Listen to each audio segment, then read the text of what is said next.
Whitney Sullivan. Weekdays on News 19 this morning. Rise and shine, my friends. Good Monday morning, and thank you so much for waking up with News 19. I'm Whitney Sullivan. Your time right now is 4:30, and it is a big day for lots of students. Police are investigating a shooting that left one person injured on Harbison Boulevard.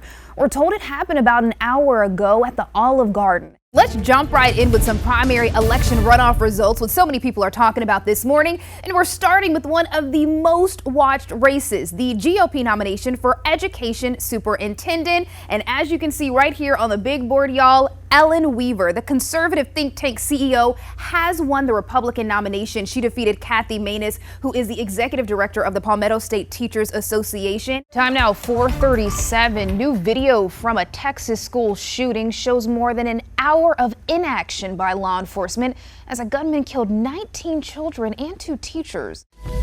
Fighting fires while blazing trails. Shantae Code is the Columbia Fire Department's first black female firefighter. From navigating a male-dominated industry to battling self-doubt, she proved that while the job was tough, she was tougher. I want to shift gears here. You and your team have worked tirelessly to make sure that families in the Midlands are supported, that they are empowered, and that they are uplifted. And you just don't do this during the holiday season. Y'all do this throughout every season of the year. And for that reason, it is my great honor on behalf of WLTX and the Tegna Foundation to present you with a $5,000 check. Thank you. This has caught me by surprise, as you know, and I appreciate this. There is no shame in getting help. No shame. No shame, right? I No see a shame. counselor, 10 out of 10 recommend. So do I. Right, okay. So speaking of counselors, I know people who have said, look, I tried counseling once.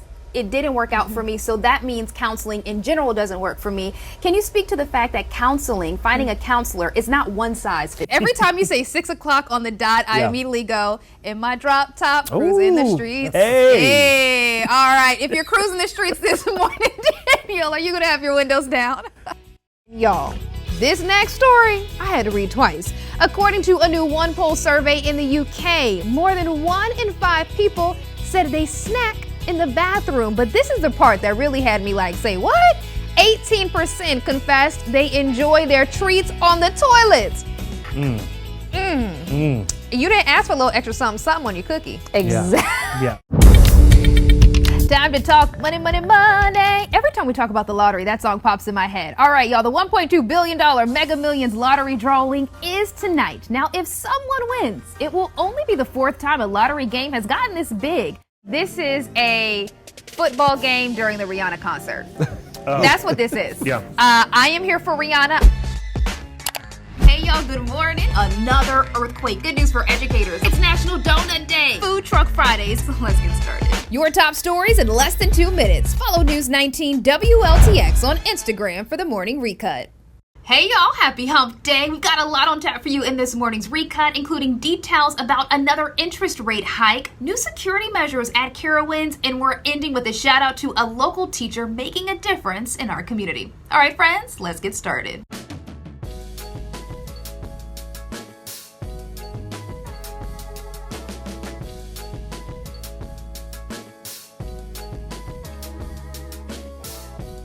At just 25 years old, Aisha Charles is making her mark across the state and country.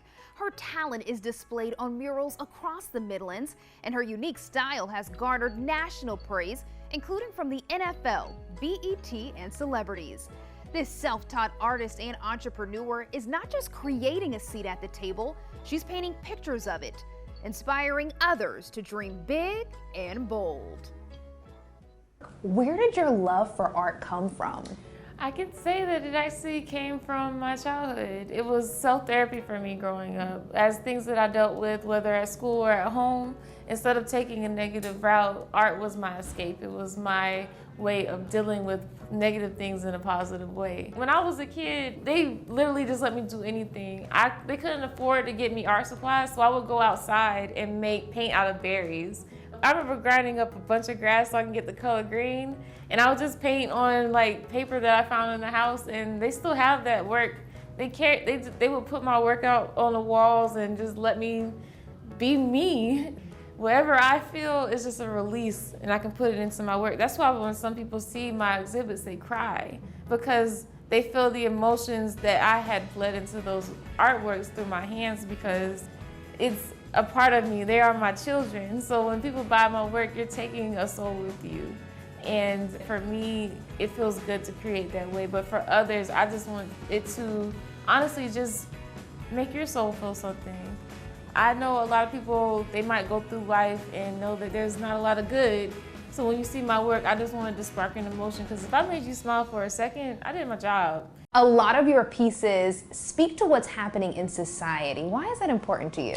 I feel like since you're here, you are accountable for your life, and it's really your experience.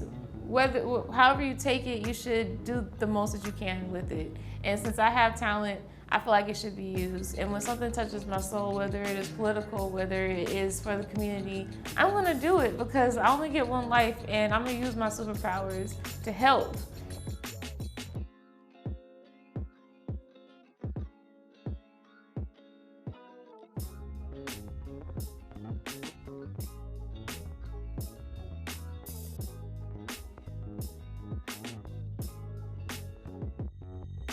While you were painting Black Wall Street, little kids coming up to you and calling you their hero. When kids come with their sketchbooks showing me their work, and I'll come down and be like, your work's better than me, and half the time they really are for their age.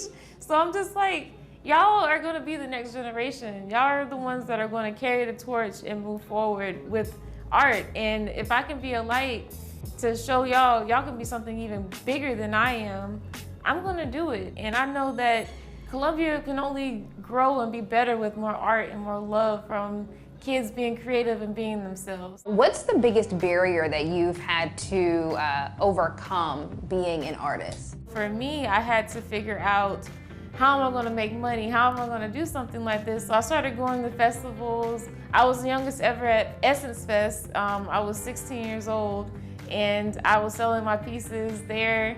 And it just gave me an idea of what I was supposed to do. And honestly, I had a lot of people telling me my work was art dust collectors. Like, it wasn't gonna make money, you're not gonna make it, but I just saw it as a way of saying, just because they didn't make it doesn't mean that it's your journey.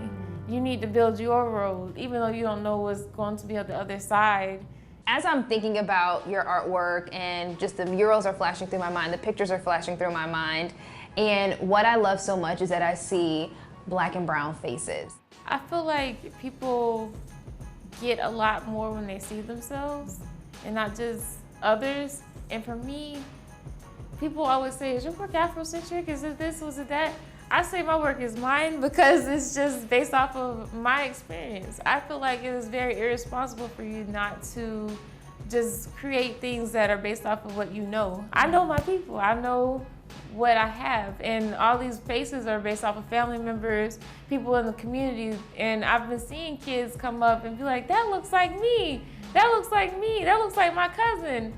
That is huge, to say that I can have a mural of myself up. Speaking of how you're making people feel, the community, what legacy are you hoping to achieve through your art? When you see my work, when you see everything that I've done in my lifetime, just know that anybody can do anything that they want. It is up to you to make it happen. It don't matter where you are. It doesn't matter what cards you're dealt. It doesn't matter what you've been through in your life. You have to pick yourself up, because the world ain't gonna hold your hand. I just want people to know, just live in your truth. Even if it's small, you're affecting a lot of people, because we still need that. You don't have to be a huge muralist. You could be anything. I just want people to just follow their dreams and know that they can find happiness in that, even if they are in darkness right now. I am truly thankful for all the love that I've been receiving over the years, because if it wasn't for y'all, I would not be where I am, even though my creation of just finding my escape to joy has been able to spark more joy for others. So it has been a huge explosion of love, and I just thank everybody, because I don't get to say that enough.